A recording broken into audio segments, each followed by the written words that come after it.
Hello, I'm John White. And I'm Peter Daut in for Karen Devine. Tonight, live at 6. The city of Palm Springs is stepping up enforcement when it comes to the pandemic.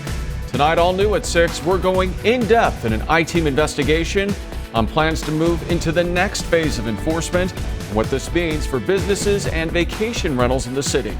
Plus, almost time for back to school, which is going to be very different this year. See how teachers are being trained for distance learning. You're watching KESQ, the desert's news leader. This is News Channel 3, live at 6. The city of Palm Springs is stepping up enforcement of face coverings and social distancing as tourists now come back to the valley after months of strict stay-at-home orders. Starting this weekend, the city plans to move into the next phase of enforcement.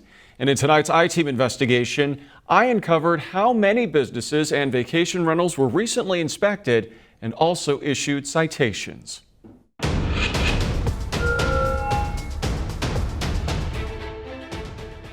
Stroll through downtown Palm Springs and you might encounter a police officer reminding people to put on a mask.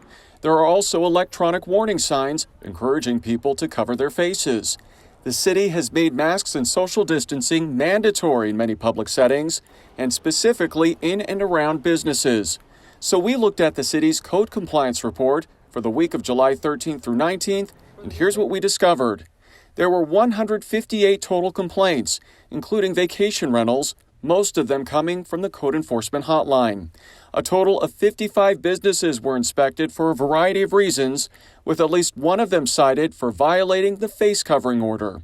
The Hotel Exotic Dreams on Warm Sands Drive.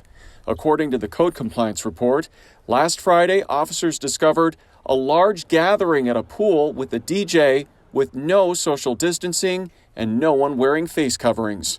How concerning is that for you? Yeah, that's clearly not allowed, and that was a complaint that came in, and we investigated it and found out to be true, and actually I believe a citation was given there. So those kinds of things we will focus on that we see as a really potential sort of hotspot potential or egregious willful disregard. Exotic Dreams declined to comment. It's also worth noting that dozens of vacation rentals were also inspected, with 8 citations issued, mainly for loud noise. So with tourists now returning to Palm Springs, the city says it's more important than ever for people to follow the rules.